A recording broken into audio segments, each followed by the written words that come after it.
Bonjour tout le monde, notre leçon de grammaire aujourd'hui sera consacrée à la nature et à la place du sujet, page 35 de votre manuel Coquelicot. Avant de commencer, on te dit, quelle question pose-t-on pour trouver le sujet d'un verbe conjugué? Quelle question pose-t-on pour trouver le sujet d'un verbe conjugué? Eh bien, la réponse, nous la connaissons. Répondons donc. La question que l'on pose pour trouver le sujet d'un verbe conjugué est « qui est-ce qui » ou « qu'est-ce qui » suivi du verbe. On peut aussi répondre en disant « la question que l'on pose pour trouver le sujet d'un verbe conjugué est « qui » ou « qu'est-ce qui » suivi du verbe conjugué. Deuxième question, on te dit « quel rôle joue le sujet dans une phrase ?» Quel rôle joue le sujet dans une phrase? Alors la réponse, le sujet sert à indiquer qui fait ou subit l'action ou qui se trouve dans l'état exprimé par le verbe. Exemple, Driss mange la pomme. Qui mange la pomme? C'est Driss. Donc Driss est sujet. Il fait l'action. Deuxième exemple, André tombe au sol. Qui tombe au sol, c'est André. Il est sujet et subit l'action. Troisième exemple, la pomme est mangée par Driss. Qu'est-ce qui est mangé par Driss? C'est la pomme. La pomme est sujet et subit l'action. Alors dans la forme passive, le sujet subit l'action. Quatrième exemple, la maîtresse est contente. Qui est contente ou bien qui est-ce qui est contente? C'est la maîtresse. La maîtresse est sujet et c'est elle qui est en état de contentement. Passons à la rubrique j'observe et j'élabore. Là nous avons trois phrases, nous allons les lire et répondre aux questions. Première phrase, à l'étage, des bruits discrets émanaient d'une fenêtre ouverte sur le chemin. Deuxième phrase, sais-tu qu'il y a encore quelques années, les ordinateurs étaient gros comme des réfrigérateurs et que seules les entreprises en possédaient? Troisième phrase, François a eu un vague pressentiment. Et on te dit, en première consigne, relève tous les verbes conjugués et trouve le sujet de chacun d'eux. Relève tous les verbes conjugués et trouve le sujet de chacun d'eux. Première phrase donc, à l'étage, des bruits discrets émanaient d'une fenêtre ouverte sur le chemin. Alors, quel est le verbe conjugué dans cette phrase? Eh bien, le verbe conjugué, c'est émaner. Et quel est le sujet de ce verbe? Alors, on pose la question, qu'est-ce qui émanait d'une fenêtre ouverte sur le chemin? Qu'est-ce qui émanait d'une fenêtre ouverte sur le chemin? La réponse, des bruits. Donc le sujet dans cette phrase, c'est des bruits. Le verbe émaner a pour sujet des bruits. Deuxième phrase, sais-tu qu'il y a encore quelques années, les ordinateurs étaient gros comme des réfrigérateurs et que seules les entreprises en possédaient? Quels sont les verbes conjugués dans cette phrase? Alors les verbes conjugués sont c'est, a, était et posséder. Nous avons 4 verbes conjugués. Alors les sujets sont donc tu pour c'est, il pour a, les ordinateurs pour était et les entreprises pour posséder.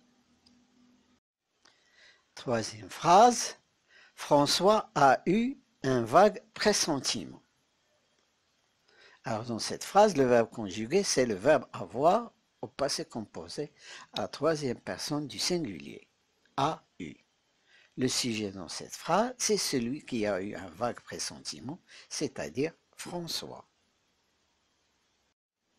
Deuxième question, quelle est la nature de chaque sujet? Alors bien évidemment, on parle de nature grammaticale. Et troisième question, où sont-ils placés par rapport au verbe conjugué? On te dit aussi, explique. Alors dans ce tableau, j'ai regroupé le verbe, son sujet, sa nature grammaticale et sa place par rapport au verbe. Alors le sujet du verbe émaner, c'est des bruits discrets. Il est composé d'un déterminant, d'un nom et d'un adjectif. Donc il s'agit d'un groupe nominal et il est placé avant le verbe. Le sujet du verbe c'est, sais-tu, c'est un pronom personnel et il est placé après le verbe. Là, nous avons choisi de construire une phrase interrogative par inversion du sujet. Donc, le sujet est placé après le verbe. Le sujet du verbe a, c'est il, c'est un pronom personnel et il est placé avant le verbe. Le sujet du verbe était, c'est les ordinateurs. C'est un groupe nominal constitué d'un déterminant et d'un nom et il est placé avant le verbe. Le sujet du verbe posséder, c'est les entreprises. C'est un groupe nominal composé d'un déterminant et d'un nom et il est placé avant le verbe. Le sujet du verbe a eu, c'est François, c'est un nom propre et il est placé avant le verbe. Nous passons maintenant à la rubrique « Je retiens ». Je retiens. Le sujet d'un verbe peut être de nature différente. Nom propre. François découvre un journal sur un fichier. Groupe nominal. Les jeunes fréquentent les cybercafés. Pronom. Il consulte régulièrement ses courriers. Verbe ou groupe verbal à l'infinitif. Se connecter à Internet est vraiment très simple. Le sujet est généralement placé avant le verbe. Léla et Karim passent du temps devant l'ordinateur. Dans certains cas, le sujet peut être inversé, placé après le verbe conjugué. Bravo les enfants! S'exclama le professeur. Place maintenant à la rubrique « Je m'entraîne ». Alors, première consigne, on te dit « Recopie ces phrases et souligne les sujets ». C'est ce que nous allons faire.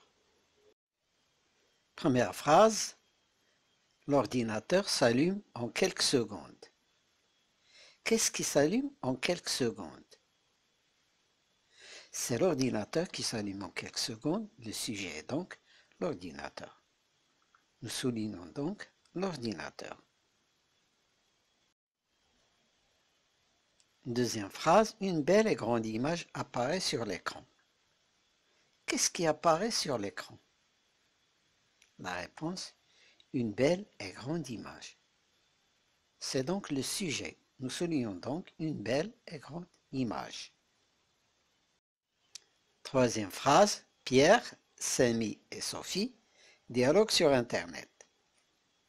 Qui dialogue sur Internet? Pierre, Samy et Sophie dialoguent sur Internet. Le sujet est donc Pierre, Samy et Sophie. Nous soulignons donc Pierre, Samy et Sophie. Quatrième phrase, installé devant l'ordinateur, mon petit frère se passionne pour les jeux vidéo. Qui se passionne pour les jeux vidéo? Mon petit frère se passionne pour les jeux vidéo. Mon petit frère est donc sujet. Nous soulignons mon petit frère. Cinquième phrase, avez-vous trouvé le site que vous cherchiez? Là, nous avons deux verbes conjugués, avez trouvé et chercher. Nous savons que nous pouvons construire une phrase interrogative par inversion du sujet. c'est le cas du premier verbe conjugué dans cette phrase. Nous pouvons donc simplifier cette phrase et écrire: vous avez trouvé le site que vous cherchiez. On pose la question: qui a trouvé le site?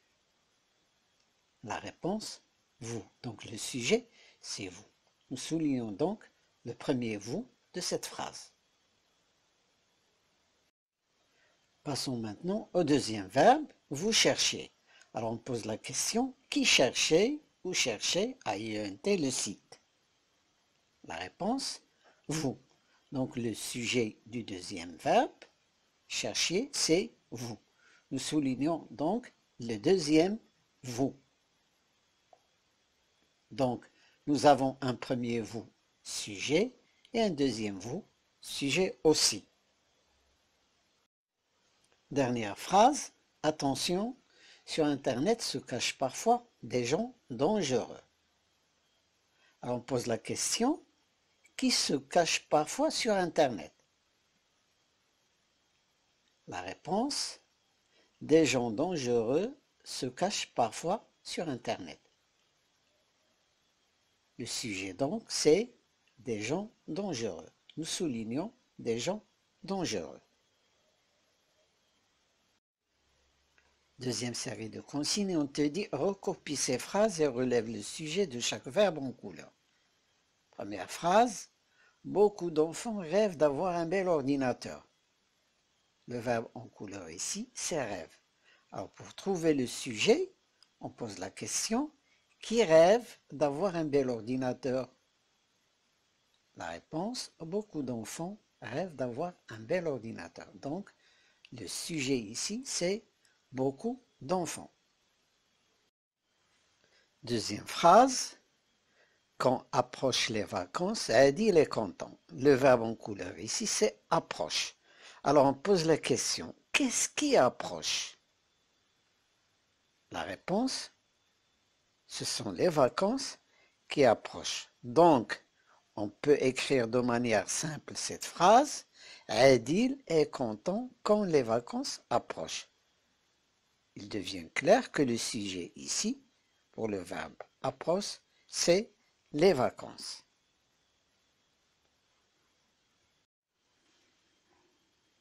Troisième phrase: Sarah crée des programmes informatiques. Alors pour trouver le sujet, on pose la question: qui crée des programmes informatiques? La réponse: c'est Sarah. Donc le sujet, c'est Sarah. Sarah crée des programmes informatiques, donc le sujet ici, c'est Sarah. Quatrième phrase: peut-être nous faudrait-il une nouvelle imprimante, dit mon père. Alors on peut réécrire cette phrase de manière simple et dire: mon père dit, il nous faudrait peut-être une nouvelle imprimante. Alors qui dit il nous faudrait peut-être une nouvelle imprimante? C'est mon père. Le sujet de dit ici, c'est mon père. Reste: il nous faudrait une nouvelle imprimante. Alors là, si vous vous rappelez bien, vous avez étudié l'année dernière ce qu'on appelle le sujet apparent et le sujet réel. Alors, dans cette phrase, il, ici, c'est le sujet apparent. Et le sujet réel, c'est une nouvelle imprimante. On va faire un rappel de cette règle de sujet apparent et sujet réel.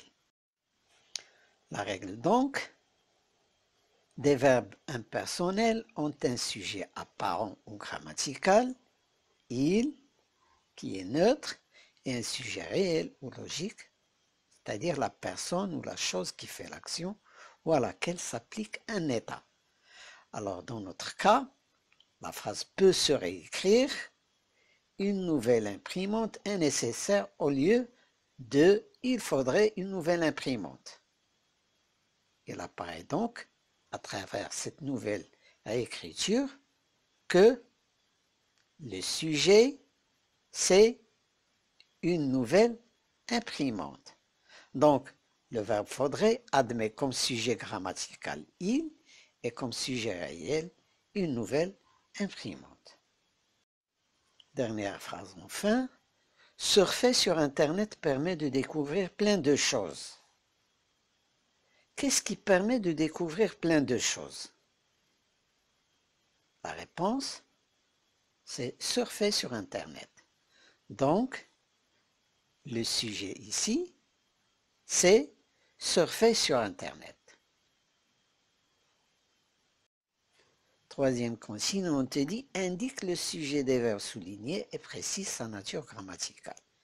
Première phrase, créer des petits programmes est l'activité favorite de mon père. Alors pour trouver le sujet, on pose la question, qu'est-ce qu'est l'activité favorite de mon père? La réponse, l'activité favorite de mon père, c'est créer des petits programmes. Donc le sujet ici, c'est créer des petits programmes et c'est un groupe verbal, un infinitif. Deuxième phrase, pouvez-vous m'envoyer un email? Là, c'est une phrase interrogative par inversion du sujet. Donc, cette phrase peut se réécrire, vous pouvez m'envoyer un email. Le sujet ici, c'est le pronom personnel vous. Troisième phrase, oui, tout à fait, je vous envoie un dès ce soir. Alors, je vous envoie, normalement, c'est j'envoie à vous. Mais on ne dit pas ça en français. On ne dit pas j'envoie à vous, mais on dit je vous envoie. Donc, le sujet ici, c'est je. C'est moi qui envoie. Je. Je est un pronom personnel. Donc, oui, tout à fait, je vous envoie un dès ce soir. Dans cette phrase, je est sujet et c'est un pronom personnel. Quatrième phrase, sans doute parviendra-t-il à démonter cet ordinateur. Alors cette phrase peut se réécrire. Il parviendra à démonter cet ordinateur sans doute. Le sujet ici, évidemment, c'est il et c'est un pronom personnel. Dernière phrase, tout à coup, sur Internet se regroupèrent des milliers d'internautes. Alors, pour trouver le sujet, on pose la question, qui se regroupèrent tout à coup sur Internet? La réponse, des milliers d'internautes se regroupèrent tout à coup sur Internet. Le sujet est donc des milliers d'internautes et c'est un groupe nominal. Alors la séance d'aujourd'hui est terminée. Au revoir et à bientôt pour une nouvelle leçon.